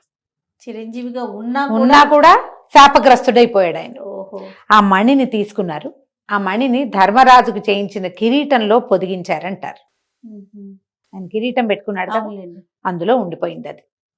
అట్లా శాపగ్రస్తుడైన అశ్వత్థామ చిరంజీవిత్వాన్ని లభించినప్పటికీ, ఎందుకంటే శిక్షించలేదు కదా ఆవిడ శిక్షించలా వదిలిపెట్టేసింది. అదే కదా. ఆ తర్వాత ఉత్తరాగర్భంలో పరీక్షిత్తు కూడా స్టిల్ బర్త్ బేబీగానే పుట్టిన, అంటే మృత శిశువుగానే జన్మించాడు. జన్మిస్తే కృష్ణుడు చక్రాయుధం అడ్డు వేసి ఆ బ్రహ్మశిరో నామకాస్త్రం ఆ శిశువుకి తగలకుండా ఆపాడని అలాంటి కొన్ని కథలు చెప్తారు. ఈయన వెళ్ళి పిల్లవాడిని బతికించాడు. ఇదొక్కతే, ఇంకెవ్వరూ లేరు మాకు. ఆవిడ ఏడ్చింది, ద్రౌపది ఏడ్చింది, సుభద్ర ఏడ్చింది. ఒక శిశువు నీ మేనల్లుడి కుమారుడు ఇంత యుద్ధం చేశాక వీళ్ళ తర్వాత ఈ రాజ్యాన్ని పరిపాలించేవాడేడి అని పరమ దుఃఖంతో ఆడవాళ్ళిద్దరూ చెల్లెళ్ళిద్దరూ శోకిస్తే ఆయన ఆ ఉత్తరాగర్భస్థ శిశువుని మాత్రము కాపాడాడు. ఆయన తన బలాన్ని అడ్డం పెట్టి ఆపాడనమాట. భగవంతుని యొక్క చర్య. దానివల్ల పరీక్షిత్ మహారాజు జీవించాడు. ఆ పరీక్షిత్తుని అక్కడ తర్వాత 35 సంవత్సరాలు, ఈ యుద్ధం అయిన తర్వాత 35 ఏళ్లకి అతన్ని రాజుని చేసి పాండవులు మహాప్రస్థానానికి వెళ్ళిపోయారు. వీళ్ళందరి కథలు ముగిసినాయి. కానీ వీళ్లతో పాటే చిన్నతనం నుంచి ఉండి యుద్ధంలో అజేయుడుగా నిలబడిన అశ్వత్థామ మాత్రం ఈ ఒక తొందరపాటు, ఆ తండ్రి మరణం వల్ల అతనికి వచ్చిన కష్టము, దుఃఖము, తమని ఇంత వాళ్ళని చేసినటువంటి కురు సామ్రాజ్యానికి పట్టాభిషిక్తుడు కావాల్సిన సుయోధనుడి యొక్క దుస్థితిని చూసి కదిలిపోయి వీళ్ళ మీద కోపం, ఆయన మీద జాలి. నిజానికి అతని వల్లే ఇదంతా జరిగిందని అనిపించాల ఆ సమయంలో. వాళ్ళకు ఒక 5 ఊళ్ళు ఇస్తే సరిపోయేదిగా. వాళ్ళు మాకు రాజు అక్కర్లేదన్నారు, 5 ఊళ్ళు ఇవ్వు చాలన్నారు. సూది మన మోపినంత స్థలం ఇవ్వనన్నాడు. రాజ్యాల కోసమే. అతని తొందరపాటు, అతని మొండితనం వల్లే ఇదంతా సంప్రాప్తించింది. అతని తండ్రి మరణానికి దుష్టద్యుమ్నుడి కంటే ప్రధానమైన కారణం సుయోధనుడే కారణం. కానీ మూలకందం అతడే. కానీ ఆ సమయానికి అందరినీ పోగొట్టుకుని ఆ నీళ్లలో మడుగులో దాక్కుని ఎవరు లేక అలోలక్షణాన్ని అఘోరిస్తున్న దుర్యోధనుని చూసి ఆయన స్థితి పట్ల జాలి, తండ్రి మరణం పట్ల ఆక్రోశంతో ఈత చేయకూడని పని చేసినందువల్ల ఆయనకి ఇలాంటిది సంప్రాప్తించింది. బ్రాహ్మణుడు తర్వాత తమకి వీళ్ళందరూ ఏమిటి, తన తండ్రి యొక్క శిష్యులు అన్నదమ్ములతో సమానం. హిందీలో గురుభాయ్ అంటారు. గురువు గారి పిల్లలు సోదరతుల్యులు, ఆవిడ తల్లి అన్నదమ్ములు. మరి నువ్వు చేసిన పని ఏంటి? సొంత పిల్లల్ని చంపుకున్నట్టే కదా. అంతేగా. దుర్యోధను చేసింది ఒక పని అయితే ఇతను చేసింది ఈ పని. దీనివల్ల అశ్వత్థామ చిరంజీవిగా ఉన్నప్పటికీ అశ్వత్థామని చూడకూడదన్న ఒక మాట కూడా ఉంటుంది. ఆయన కనుక కనపడితే చెడు వస్తుంది. గాలిలో ఒక తెలియని దుర్వాసనలు అవి వస్తాయట. ఆయన అటువైపు వచ్చినప్పుడు కనపడకుండానే ఉండుంటాడు. బహుశా ఆయన భూమి మీద తిరుగుతూనే ఉంటాడు. చాలా బాగుంది రమ్మగారు. అదే మనం మహాభారతం అంతా ముట్టుకున్నాం చూడు. ఎన్ని స్టోరీలు, ఉపకథలు ఎన్నో కథలు ఉన్నాయి. అశ్వత్థామ మాట్లాడిన ఘట్టాలు అవి చాలా ఉన్నాయి. కానీ మనం ఏదో బ్రీఫ్ చేసినా ద్రోణాచార్యుడి సంగతి చాలానే చెప్పుకున్నాం. మనం మళ్ళీ ఇంకో కథ మళ్ళీ చెప్పుకుందాం. అశ్వత్థామ గురించి మాట్లాడుకున్నాం. నెక్స్ట్ ఎవరండి? బలి చక్రవర్తి. అశ్వత్థామ బలిర్ వ్యాసో కదా. ఈ బలి చాలా గొప్పవాడు, మహాదానపరుడు. ఎలాంటి దానపరుడు అంటే భగవంతుడికే దానం చేయగలిగిన వాడు. భగవంతుడికి దానం చేయటం అనే ఒక అత్యద్భుతమైన క్రియ కోసం ప్రాణాల మీద ఆశ వదిలేసుకున్నాడు ఆయన. భగవంతుడికి దానం చేయటం అంటే ఇంకేం లేదు, అంతే కదా. అర్థమైనా కూడా ఆ దానం చేసే దాంట్లో నుంచి బయటికి రాల. బలి జన్మతః రాక్షసుడు, ప్రహ్లాదుడు ప్రహ్లాదుడు ఎవరు? హిరణ్యకశిపుని కుమారుడు, అవును. మహాహరిభక్తుడు. అసలు వైష్ణవోత్తములు, భాగవతోత్తములు, భక్తులు అనగానే ప్రహ్లాద నారద పరాశర పుండరీక చెప్తారు. ఆ భక్తుల లైన్లో మొట్టమొదటి వాడు ప్రహ్లాదుడు. అవును. మహావిష్ణు భక్తుల వరసలో పరంపరలోనే మొదటివాడు ప్రహ్లాదుడు. ఆయన కుమారుడు విరోచనుడు. విరోచనుడి కుమారుడు బలి. అంటే ప్రహ్లాదుడికి సాక్షాత్తు సొంత మనవడు. కానీ సహజంగా రాక్షస గుణం. ముత్తాతకున్నట్టుగా హిరణ్యకశిపుడికున్నట్టుగా విష్ణుద్వేషం ఉన్నవాడు కాదు, భక్తుడే. ప్రహ్లాదుడంత తీవ్ర భక్తి లేదే ఉన్నట్టుగా చూపించకపోయినా భగవంతుని పట్ల భక్తి, నిదానము, వినయము ఉన్నవాడే. కానీ ఈయనకి త్రిలోకాలని జయించాలన్న కోరిక. ముల్లోక సామ్రాజ్యం కావాలి, భూలోకంలో ఉన్నారు, స్వర్గాధిపత్యం కావాలి. ఆ కోరికతోటి ఈయన ఎన్నో యాగాలు చేశాడు. స్వర్గం మీద దండెత్తి వెళ్ళాడు కూడా. ఒకసారి ఓడిపోయాడు. రెండోసారి శుక్రాచార్యుడిని తనకి గురువుగా పెట్టుకుని విశ్వజిద్ది అనే ఒక యాగం, అద్భుతమైన యాగం చేసి స్వర్గాధిపత్యాన్ని సంపాదించాడు. స్వర్గాన్ని గెలిచాడు. స్వర్గానికి దేవేంద్రుణ్ణి తరిమి కొట్టేశాడు. ఈ దేవతలందరూ చెట్టుకొకరు పుట్టకొకరు అయిపోయారు.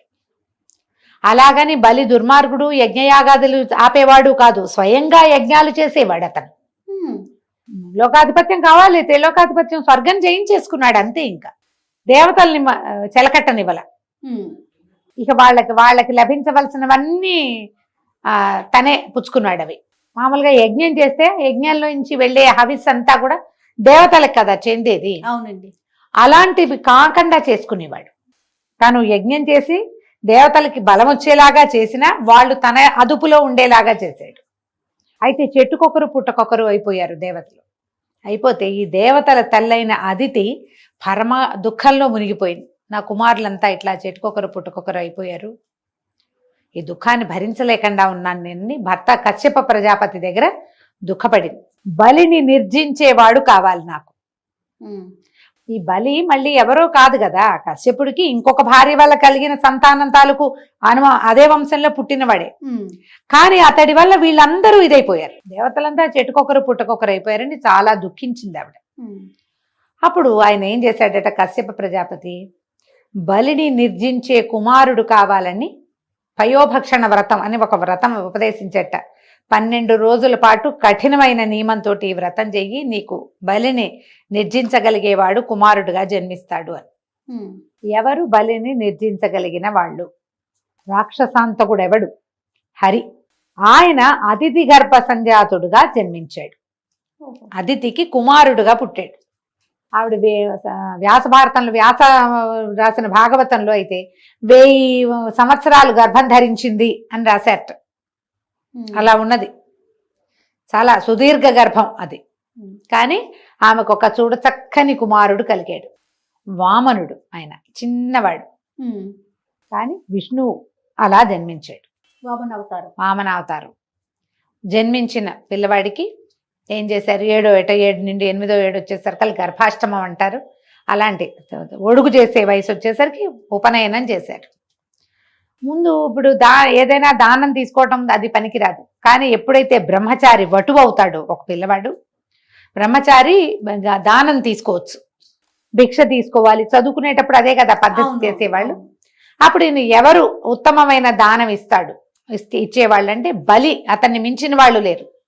ఆ కాలంలో బలి చక్రవర్తి చేసినంత దానం చేసిన వాడు ఎవరూ లేరట.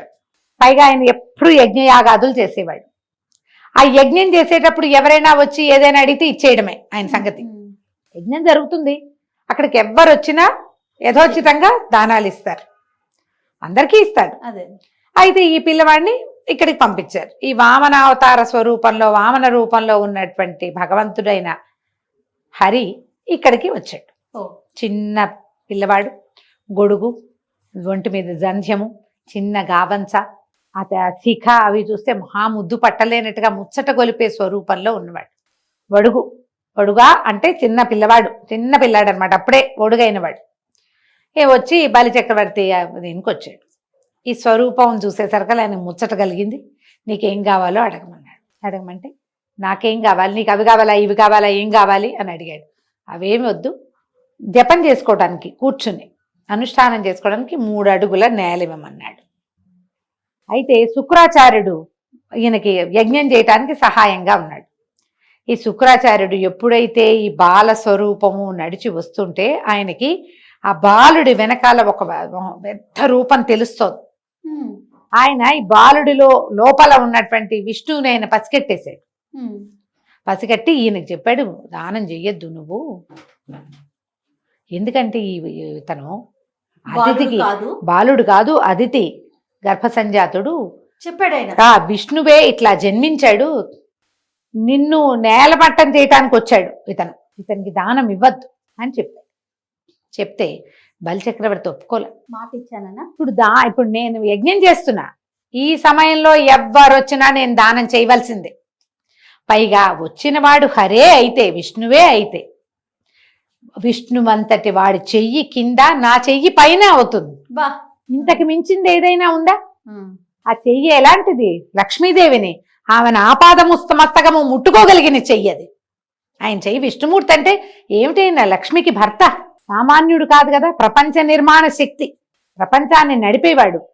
అది పక్కకు పెడితే ఏ సంపద కోసం, ఏ ఐశ్వర్యం కోసం, ఏ అభ్యున్నతి కోసం ప్రాణులు తహతహలాడుతాయో ఆ అభ్యున్నతికి స్వరూపమైన లక్ష్మీదేవిని ఆమెను తల ముట్టుకోగలడు, ఆమె శరీరాన్ని ముట్టుకోగలడు, ఆమెని ధరించగలిగిన వాడు, సర్వహక్కులు ఉన్నవాడు, ఆమెని హృదయంలో భరించగలిగిన వాడు. అలాంటి చేయి కింద నా చెయ్యి మీదవటం కంటే ఇంకేమైనా కావాలా? నాకు ఏం అక్కర్లేదు. శరీరం ఇప్పుడు నేను జన్మించాను, ఎప్పుడైనా పోతా, రేపొద్దున ఏనాడైనా ఇది మరణం తథ్యం. నాకు ఇప్పుడే కాకపోవచ్చు, ఇప్పుడైనా పోయేదానికి. ఇప్పుడు పోతే ఏమైంది? దానం చేశాక పోయినా పర్వాలా, విష్ణువుకి దానం చేయటం కంటే నాకు ఇంకేం అక్కర్లేదు అన్నాడు. అంటే దానం చేస్తాను వింధ్యావళి ఆయన భార్య పేరు, నీళ్ళు పోయమన్నాడు. అది ఎట్లా? చేతిలో ధార, భార్య నీరు పోస్తే ఈ ధారని ఆ వడుగు చేతిలోకి వదలాలన్నమాట. ఈ శుక్రాచార్యుడు పట్టలేకపోయాడు ఆక్రోశం. ఆయన ఏం చేశాడు, ఈ పాత్ర ఉంది కదా నీళ్లు వంచే జలపాత్ర, అదేమిటి ఒక పక్కన ఇట్లా హ్యాండిల్ ఉండి రెండో పక్కన ఇట్లా కొమ్ము ఉంటుంది. ఈ పక్కన లేవదీస్తే రెండో పక్క నుంచి నీరు బయటకు వస్తుంది. అందులోకి అడ్డం వెళ్ళిపోయాడు. వదలనివల నీళ్లు పట్టల్లా. అయితే ఈ పిల్లవాడు బ్రహ్మచారి ఉన్నాడు కదా మన వాడు వామనుడు, ఆయన అన్నాడు ఏదో అడ్డం పడిందని దర్భని తీసి ఇట్లా పొడిచాడు ఆ కంతలోకి. ఏదో అడ్డం పడింది, ఏం చేస్తాం, ఏదైనా పుల్ల పెట్టి పొడమమా? దర్భ పొడిచేసరికి శుక్రాచార్యుడి కనుక గుచ్చుకుందాడు. ఆయన ఉన్నాడు కదా లోపల, కంటిని అదువుకుంటూ బయటకు వచ్చేసాడు. ఇంకేం చేయలేకపోయాడు. జలం పడింది, ఈయన చేతుల్లో నుంచి వటువు చేతిలోకి వెళ్ళిపోయింది. 3 అడుగుల నేల. తీసుకో, నీకు ఎక్కడ కావాలంటే అక్కడ ఆ నేలని అనగానే ఇక ఈయన ఏం చేశాడు, ఇంకా పెరగటం మొదలుపెట్టాడు. ఇంతున్నాడు, ఇంతున్నవాడు పెరిగి పెరిగి పెరిగి పెరిగి ఇంతయి వటుడింతయి అని చెప్తారు పద్యం. పోతన గారి పద్యం సూపర్, అసలు మామూలు పద్యం కాదు అది. ఎట్లా పెరిగాడంటే ఆకాశము పైకి వెళ్ళిపోయింది ఆయన కాలు. ఒక కాలు నేల మీద పెట్టాడు, భూమంతా ఆక్రమించేసింది. కిందో పాదం ఉందా, రెండో కాలు ఎత్తి పైకి పెట్టాడు. ఈ రెండో కాలు, ఈ కాలు పైకి సాగుతుంటేనట సూర్యబింబం మొదట కింద ఉంది, క్రమంగా క్రమంగా క్రమంగా క్రమంగా అయ్యి అది ఎట్లా అయిందంటే ఈ కాలు పై దాకా వెళ్ళిపోయేది, కిందకు వచ్చేసింది. బ్రహ్మాండం చేసేసింది. కింద పైన 2 కాళ్ళతోటి కింద పైన త్రివిక్రమావతారం అంటారు దాన్ని. త్రివిక్రముడు నేల మీద ఒక కాలు, రెండో కాలు ఇట్లా పైకి లేవదీసి పైకి, 2 కాళ్ళు పైనోటి కిందోటి. ఇప్పుడు 3వ అడుగు ఎక్కడిస్తావు? 1 అడుగుతో భూమంతా కొలిచేశాడు అయ్యా, 2వ అడుగుతో ఆకాశం అంతా కొలిచాడు, 3వ అడుగు తెలిసిపోయింది బలికి. ఆయనకు ముందే అర్థమైంది, ఇప్పుడు పూర్తిగా ప్రిపేర్ అయ్యాడు. ఆయన దగ్గర కూర్చున్నాడు, ఇక్కడ పెట్టు, నా నెత్తి తల తీసుకోమన్నాడు.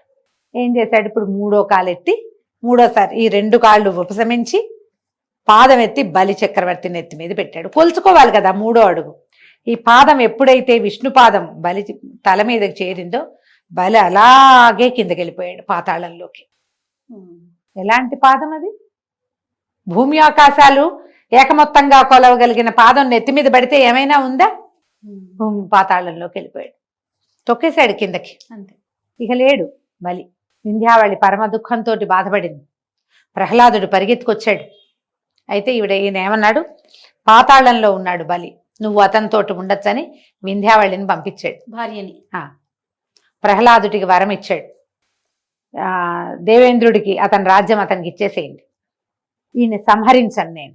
బలికి సంహారం కాదు, కేవలము కిందకి మాత్రమే చేశాం. పాతాళానికి రాజుగా ఉంటాడు బలి.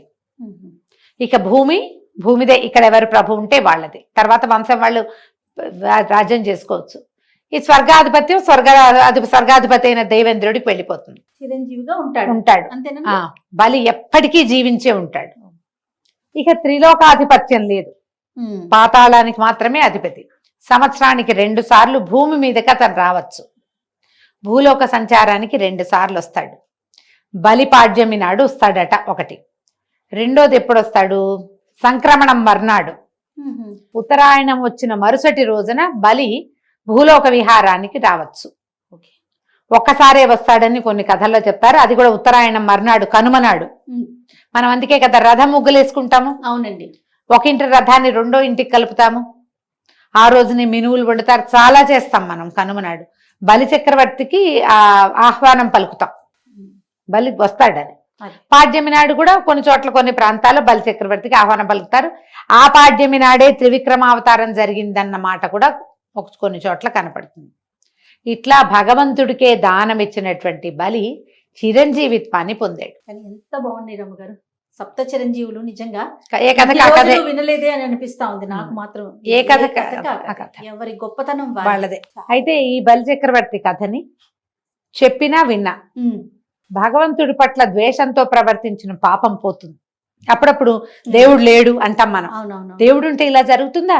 ఏం దేవుడు? పాపిష్టి దేవుడు, ఇలా మాట్లాడతాం మనం. దేవుడి పట్ల ఒక్క అపచార వాక్యం పలికినా అది పాపం కింద పరిణమిస్తుంది. ఆ పాపం కాస్త పోతుంది. అద్భుతం. బలికథ వింటే గనక అది పోతుంది.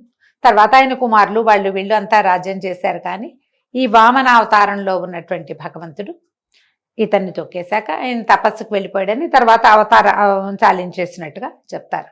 వామనావతారం కేవలం బలి నిగ్రహణానికి మాత్రమే, అంతే. ఇతన్ని లొంగదీయటానికి ఇంకో దారి లేదు. అదే ఇతన్ని ఆ రకంగా చేయగలిగిన వాడు ఎవరూ లేరు, అక్కడ లేరు ఇంకెవరు. ఈయన వల్ల కుదిరింది కదా. ఈ భాగవతంలో పోతన గారు రాసిన తెలుగు పద్యాలు ప్రతి పద్యము మహాద్భుతంగా ఉంటాయి.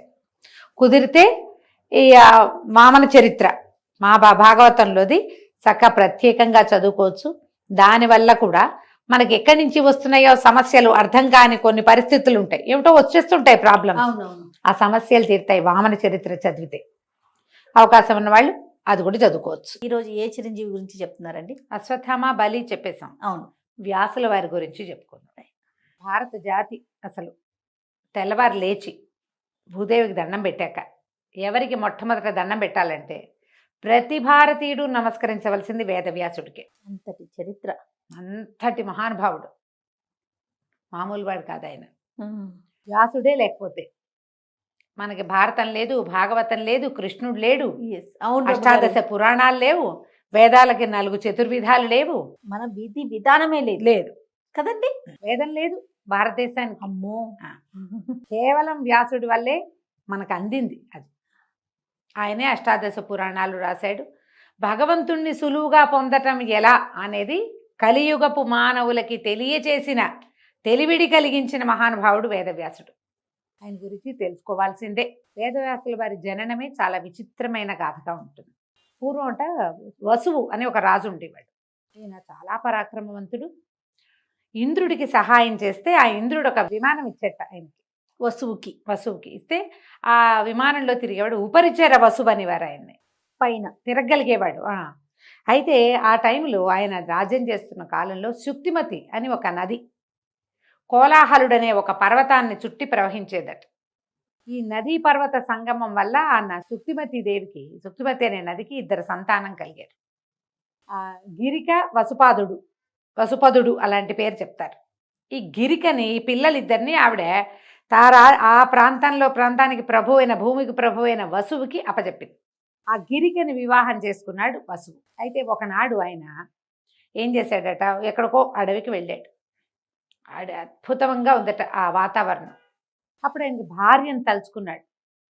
భార్యా వ్యామోహంతో ఆయనకి వీర్యం పతనం అయిపోయిందట. ఆయన ఏం చేశాడట, ఒక ఆకు దొప్పలో వీర్యాన్ని పట్టి ఒక డేగకిచ్చట, నా భార్యకి అందజెయ్యి అని. ఆమె సంతానార్థిగా ఉంది, ఈ వీర్యాన్ని అందించమన్నట్టు. ఆ డేగ పట్టుకెళ్తూ ఉంటే, చిత్రమైన కథ చూడు ఎంత వింతగా ఉంది. ఆ పట్టుకెళ్తుంటే, అది తీసుకెళ్తుంటే ఇంకొక డేగ అదేదో ఆహార పదార్థం అనుకుని దీని మీదకి వచ్చిందట. అది పడిపోయింది కిందకి. అది పడిపోతే అక్కడ ఒక నదిలో అద్రిక అనేటువంటి ఒక అప్సరస చేప రూపంలో తిరుగుతోంది. ఆ పైనుంచి పడిన దాన్ని చేప మింగేసిందట. తర్వాత జాలర్లకి అద్రిక దొరికింది. ఆ చేప జాలర్లు పొట్ట కోస్తే అందులో ఒక 2 సంతానం కనపడ్డారు, ఒక ఆడపిల్ల ఒక మగపిల్లవాడు. అప్సరస ఈ పొట్ట కోయగానే అప్సరస శాప విముక్తి అయి వెళ్ళిపోయింది. కానీ వసురాజు వల్ల, ఈయన వసువు వల్ల కలిగినటువంటి ఈ 2 సంతానం ఉన్నాయి. ఈ చేపలలో కడుపులో పుట్టినటువంటి ఈ పిల్లలిద్దరిని ఈ మత్స్యకారులు ఏం చేశారట, వాళ్ళ ప్రాంతానికి రాజు, మత్స్య దేశానికి రాజు అయినటువంటి దాశరాజుకి అప్పచెప్పారు. ఆయన ఆ కుమారుణ్ణి కుమార్తెని ఆయన పెంచుకున్నాడు, ఆ పిల్లల్ని పిల్లవాడిని. కుమారుడు మత్స్య దేశానికి రాజు అయ్యాడు. ఆ కుమార్తె మత్స్యగంధి పేరుతోటి ఈయన దగ్గర దాశరాజు దగ్గర పెరిగేది. ఈ అమ్మాయి ఏం చేసేది, గంగా నది దాటిచ్చేది వచ్చిన వాళ్ళందరికీ. ఆమె నుంచి ఒక చేపల వాసన వచ్చేదట, మత్స్యగంధి. చేప పొట్టలో కదా పుట్టింది, చేపల వాసన వచ్చేది. అయితే ఒకనాడు ఏమైందట, పరాశరుడు అనే మహర్షి గంగానది దాటడానికి ఈ అమ్మాయి పడవెక్కాడు. ఈవిడ మహాద్భుత సౌందర్యవతి, భూమండలానికి చక్రవర్తిగా, ఆ ప్రాంతానికి చక్రవర్తిగా ఉన్న రాజు వలన ఒక అప్సరస కడుపులో జన్మించింది. ఈమె చాలా సౌందర్యవతి. ఈ పరాశరుడు ఆమెను కోరాడు. ఆమె ఏమందంటే, మీరు మహర్షి, నేనేమో కన్యని, నా తండ్రికి ఏం సమాధానం చెప్తాను అంటే, ఆయన ఏమన్నాడు, నీ కన్యాత్వం భంగం కాకుండా నీ పొందుని నేను తీసుకోగలనని చెప్పాడు. ఇదంతా ఎంత పట్టపగలు అందరూ కనపడుతూ ఉంటారు. పడవలో నువ్వెట్లా నన్ను పొందుతావంటే, ఏం కాదు ఇదంతా అని చుట్టూత ఒక చీకటిని సృష్టించాడట ఆయన. ఆ పడవ ఎవరికీ కనపడకుండా చీకటి దాంట్లో, కృష్ణద్వీపం అంటారు, ఒక నల్లటి చుట్టూత ఒక ద్వీపం లాంటిది ఏర్పడిందట. ఈ పరాశరుడు ఎవరు, వశిష్ఠ మహర్షి కుమారుడైనటువంటి శక్తి యొక్క కుమారుడు పరాశరుడు. ఈ పరాశరుడు చాలా గొప్ప మహర్షి, ఎవరు అలాంటిది కలగచ్చు. కానీ ఇక తను ఎవరిని కోరాడో ఆమె కన్యాత్వం భంగం కాకుండా ఆమెని నేను పొందగలనని చెప్పాడు. అయితే ఆ అమ్మాయి ఏమంది, ఇంకా భయపడింది ఆవిడ. ఆ పిల్ల చిన్నపిల్ల, ఈయనేమో చాలా పెద్ద సీనియర్ ఋషి. అమ్మాయి ఏమందంటే, నా నుంచి చేపల వాసన వస్తుంది, నువ్వు ఋషివి, సంయమివి, నా నుంచి వచ్చే ఈ చేపల గంధాన్ని నువ్వు ఎట్లా భరిస్తావంటే, కాదు, నీ నుంచి సుగంధం వచ్చేలాగా చేస్తాను నేను. నువ్వు ఎక్కడ నిలబడితే అక్కడి నుంచి యోజనం వరకు, కొన్ని మైళ్ళ వరకు నీ నుంచి సుగంధం వస్తుంది. నువ్వు మత్స్యగంధివి కాదు, ఇక నుంచి యోజన గంధివి నువ్వు అని చెప్పాడు. ఆమెతోటి గడిపాడు ఆ పడవలో. ఆమెకి వెంటనే ఒక కుమారుడు కలిగాడు. ఈ నల్లటి ద్వీపంలో పుట్టడం వల్ల కృష్ణద్వైపాయనుడు అన్నారు ఆయనే వ్యాస మహర్షి. ఈయన ఎంత చిత్రమైన జన్మ కలిగింది. ఈ పుట్టిన వెంటనే ఆయన తల్లికి నమస్కరించి, తపస్సు చేసుకోవడానికి వెళ్తానమ్మా నేను, నువ్వు నన్ను తలుచుకున్నప్పుడు నీ దగ్గరికి వస్తాను అని చెప్పి వ్యాసుడు వెళ్ళిపోయాడు, పరాశరుడు వెళ్ళిపోయాడు. ఈ మత్స్యగంధి యోజనగంధిగా మారిన ఆ అమ్మాయి మామూలుగా ఇంటికి వెళ్ళిపోయింది. ఇలా ఒక ప్రత్యేక సందర్భంలో వ్యాసుడు జన్మించాడు. కథ వింతగా ఉంది కదా, కానీ మహాభారతంలో ముందు చెప్పబడుతుంది. అయితే ఏమైంది, ఆవిడ పేరు సత్యవతి, అమ్మాయి పేరు. వాళ్ళు అలా కూడా పిలిచేవాళ్ళు. ఆమె మత్స్యగంధి అంటే చేపల వాసన వస్తుందని మత్స్యగంధి అనేవాళ్ళు. అసలు ఈయనేమో యోజన గంధిని చేశాడు ఆవిడ్ని. ఆవిడ సత్యవతిగా. తర్వాత కాలంలో ఏమైంది, ఈ ప్రాంతానికి రాజు అయినటువంటి శంతనుడు ఈమెను ప్రేమించాడు, ఈ సత్యవతిని.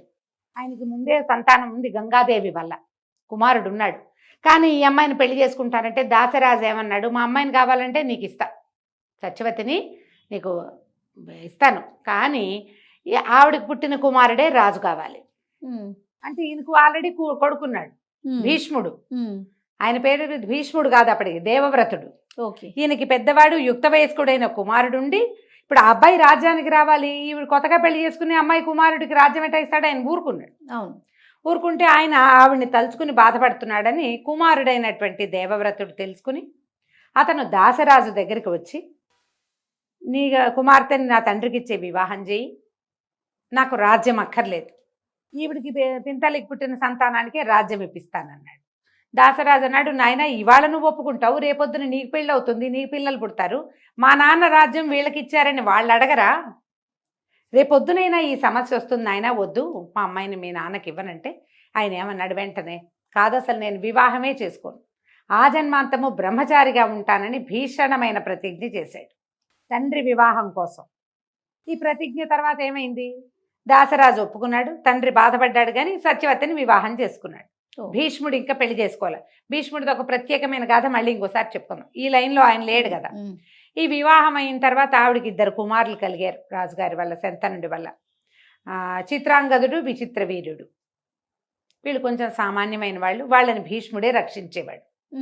ఒకడు మరణించాడు, 2వ వాడికి వివాహం చేయాలని సంకల్పించారు. ఈయన ఏం చేశాడు, రాజు గారు తమ పిల్లలకి కూతుర్లకి స్వయంవరం ప్రకటిస్తే వెళ్ళి ఆ 3 అమ్మాయిల్ని మా తమ్ముడికి ఇచ్చి పెళ్లి చేస్తానని 3 తీసుకొచ్చాడు. అంబ, అంబిక, అంబాలిక అని 3 అమ్మాయిలు, 3 తీసుకొచ్చారు.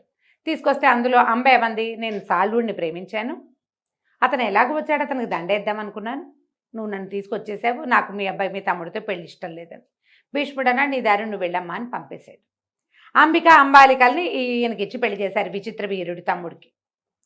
ఈ వెళ్ళిన అంబ రకరకాల సమస్యలు ఎదుర్కొంది, ఆవిడ దారి ఆవిడది.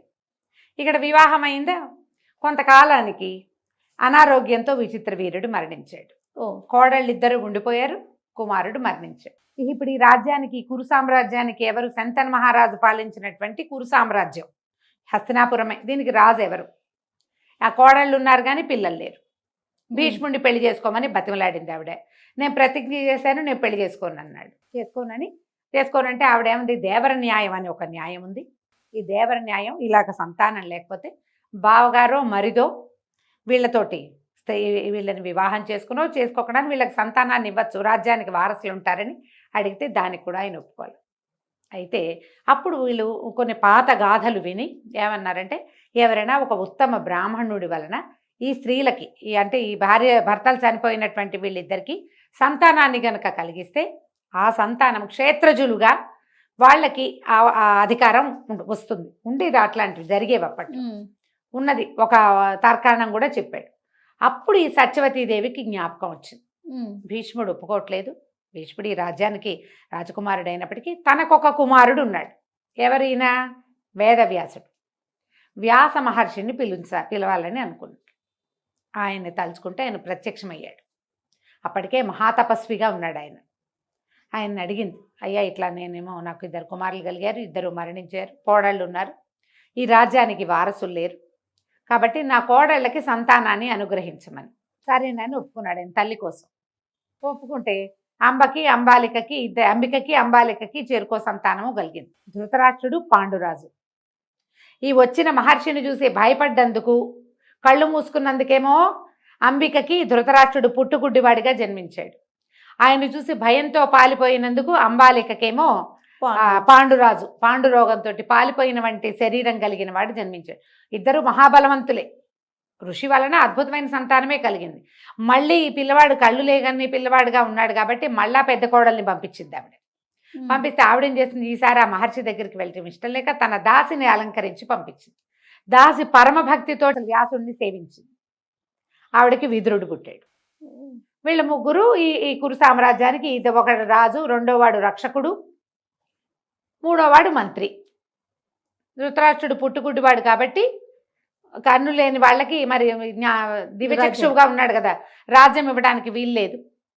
అందుకని పాండురాజును రాజును చేశారు. ధృతరాష్ట్రుడు రాజుగారు అన్నయ్యగా ఉన్నాడు తొలుత. విదురుడు. వీళ్ళ 3 చక్కగా చదువుకున్నారు, విద్యలు నేర్చుకున్నారు, శస్త్ర విద్యలు వచ్చినాయి పుష్కలంగా. ఈ కథ ఇట్లా నడిచింది. వీళ్ళకి సంతానాన్ని అనుగ్రహించినటువంటి వేదవ్యాసుడిని ఎప్పుడూ వాళ్ళు తండ్రిగా గౌరవించటం కానీ, వీళ్ళు తన కుమారులని క్లెయిమ్ చేయటం కానీ జరగల. వీళ్ళకి ఏమంటారు, వెల్విషర్గా మాత్రమే ఉన్నాడు. కురు సామ్రాజ్యానికి శ్రేయోభిలాషిగా ఉన్నాడు ఆయన. తన పని అయిపోయింది, తల్లి అడిగింది చేశాడు, అంతే. ఆ స్త్రీల పట్ల కానీ, ఆ కుమారుల పట్ల కానీ ఆయన ఏ రకమైన సొంతధనాన్ని ఆయన ప్రదర్శించలేదు. ఇది ఇలాగా. ఇవి కాకుండా ఆయనకు సుఖ మహర్షి కుమారుడుగా జన్మించాడు. శుకుడు కూడా ఆయన పరమాద్భుతమైన మంత్రవేత్తగాను, తర్వాత మహర్షిగాను, ఋషిగాను ఉన్నాడు. ఈ కథలు ఇట్లా నడుస్తున్నాయి. ఈయన ఏం చేశారు, దీన్ని వేదం ఏకీభూతంగా ఉండేది. దాన్ని 4 భాగాలుగా విడదీసి మానవులకి అందించాడు. కానీ వేదం అపౌరుషమైన వేదాన్ని మానవుల్ని చేసింది కాదు, అది భగవంతుడి సృష్టి వేదం. అవును.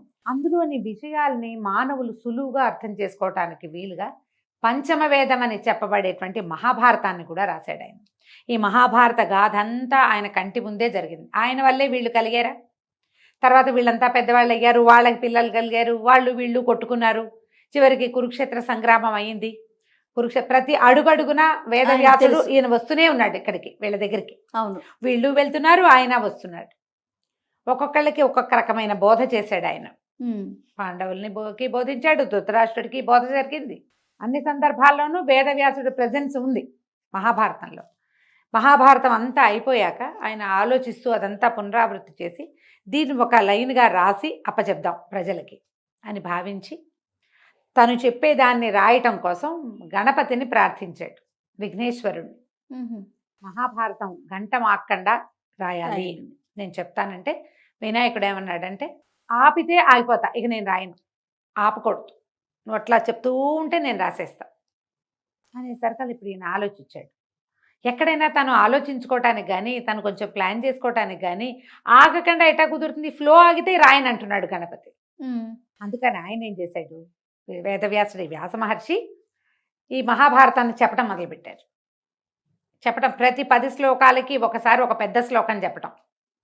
ఈయనకి ఏమిటంటే గణపతికి తనకు అర్థం కాకపోతేనే స్లో అవుతాడు, ఆయనకి అన్నీ అర్థమైపోతాయి. ఆయన ఇదేమిటి అని ఆలోచించే సమయంలో ఈయన ఇంకోటి ఆలోచించుకునేవాడు. అందుకని 10 శ్లోకాలకు ఒక్కొక్క పెద్ద శ్లోకం చొప్పున, ఒక బలమైన శ్లోకం చొప్పున చెబుతూ మహాభారతాన్ని రాయించాడు. గ్రంథులు అంటారు వాటిని. ఒక చిన్న గ్రూపు అవగానే ఒక పెద్ద శ్లోకం ఒకటి ఆలోచించుకోవటం, తను ఆలోచించడానికి తను కొత్త ఎత్తుగడ ఆ కథను ఎక్కడి నుంచి మొదలు పెట్టాలి, ఎవరి నుంచి స్టార్ట్ చేయాలి, దీని తర్వాత ఆయన గుర్తు కూడా చేసుకోవాలి కదా. అట్లా చెప్తూ మహాభారతాన్ని గణపతితోటి రాయించుకున్నాడు. మహాభారతంలో వేదాలలో చెప్పబడిన 4 వేదాల్లో చెప్పబడిన రకరకాల ఎన్నో రకాల విషయాల్ని మహాభారతంలో పాత్రల ద్వారా చెప్పించారు. మహాభారతంలో ఇంకొక ప్రత్యేక ఘట్టం ఉంది, ఏమిటది, భగవద్గీత. ఉపనిషత్తుల సారం అని చెప్పబడేటువంటి భగవద్గీతని కూడా ఈ మహాభారతంలో పొందుపరిచారు. అందుకని మహాభారతాన్ని పంచమ వేదం అంటారు. 4 వేదాలు కాకుండా 5వ వేదం ఇది. అదే కథారూపంగా ఉన్నప్పటికీ ఎన్నో ధర్మ సూక్ష్మాలు ఉన్నాయి అందులో. అదంతా వ్యాస భగవానుడే మనకు అందించాడు. అయితే వ్యాసుల వారు చిరంజీవని, ఆయన తండ్రి చేతే అలాంటి వరాన్ని పొందారు. కాళిదాస మహర్షి కాలంలో వ్యాసుల వారిని కాళిదాసు చూసినట్టుగా కొన్ని ఘటనలు చెప్పబడతాయి. ఓహో, ఉన్నారని. కాళిదాస్ అంటే మళ్ళీ ఏదో యుగం వాడు కాదుగా, మన యుగంలోని మన ముందు తరాల వాడు. చూసారట కాళిదాసు చూశాడని కాళిదాసు యొక్క కథల్లో ఆయన వ్యాసుల వారిని చూసిన ఇది చెప్తారనమాట. చెప్పబట్టి మనం చిరంజీవిగా అనుకోవాలి. ఆయన చిరంజీవిగానే ఉన్నాడు. ఇప్పుడు ఎన్ని రకాల పురాణాలు అందించారో మనకి. ఏ పురాణానికి ఆ పురాణమే గొప్పది చేయ. అవును, ప్రతిదీ గొప్పదే. అవునండి, దేని ప్రత్యేకత దాందే. మహాద్భుతమైన పురాణాలుగా చెప్పబడేవన్నీ కూడా వ్యాసుల వారి ముఖంలో నుంచే వచ్చినాయి. మనకి ఇంత వాంగ్మయాన్ని ఇచ్చిన ఆయన్ని పొద్దున్నే తలుచుకోవద్దు, మనం ఖచ్చితంగా తలుచుకోవాలి. భారతీయులకి ప్రథమ గ్రంథం ఏమిటి, ఆది కావ్యం రామాయణం అయితే మనం ప్రతి మనిషి తెలుసుకోవాల్సింది భగవద్గీత. అవును, అది మనకి ఇక్కడి నుంచే వచ్చింది. మనం నిత్యము పారాయణ చేసుకునే విష్ణు సహస్రనామం మహాభారతంలోదే. అది కూడా ఈ భగవద్గీత కాలం యుద్ధక సమయంలో భీష్ముల వారు చెప్పిందే కదా. కాబట్టి విష్ణు సహస్రనామానికి మనం వ్యాసుల వారికి కృతజ్ఞతలు చెప్పుకోవాలి కదా. అది మనకు దానికి మొదట సహస్రనామాలు చెప్తారు కదా, వ్యాసం వశిష్ఠ నప్తారం శక్తే పౌత్రమకల్మషం పరాశరాత్మజం వందే శుకతాతం తపోనిధిం. ఎంత బాగా చెప్పారు. వ్యాసం వశిష్ఠ నప్తారం, వ్యాసుల వారు వశిష్ఠుడికి మునిమనవుడు. శక్తేహ పౌత్రం, శక్తి యొక్క మనవడు. పరాశరాత్మజుడు, వాళ్ళ నలుగురిని చెప్పారు, వశిష్ఠుడు, శక్తి, పరాశరుడు, వ్యాసుడు. తర్వాత సుఖదాతం తపోనిధిం, మహాతపోనిధి అయినటువంటి వ్యాసుడు వాడు సుఖ మహర్షికి కూడా తండ్రిగా ఉన్నాడు. 5గురిని చెప్పారు. ఒక్క వరుస సంతానం అందరూ 5గురు అంటే ఒక వంశానికి చెందిన 5గురిని మనం ఒకేసారి తలుచుకోవాలి వాళ్ళని. వశిష్ఠుడు బ్రహ్మ మానస పుత్రుడు, బ్రహ్మ యొక్క ప్రథమ సంతానం. ఆ, వశిష్ఠ మహర్షి. ఆయన యొక్క కుమారుడు శక్తి, శక్తి యొక్క కుమారుడు పరాశరుడు, పరాశరుని కుమారుడు వ్యాసుడు, వ్యాసుని కుమారుడు శుకుడు. 5గురిని మనం సహస్రనామం చెప్పేటప్పుడు చదువుకుంటాం, వాళ్ళ పేరుని తలుచుకుంటాం. సో ఈ రకంగా ఈయన చిరంజీవిగా ఉన్నాడు. బోల్డ్ అన్ని విషయాలు చెప్పచ్చు ఇంకా వ్యాసుల వారి గురించి. నేను ఇంకా బ్రీఫ్ చేస్తేనే ఇంత టైం పట్టింది. మనం ఒక ఫ్రేమ్లో చెప్పేదలుచుకున్నాం కాబట్టి ఈ వివరాల వరకు మనం ఇవ్వగలుగుతాం. తప్పకుండా రమ్మగారు, నిజంగా తెలుసుకోవాల్సిన విషయం ఇది. నమస్తే అండి. నమస్తే.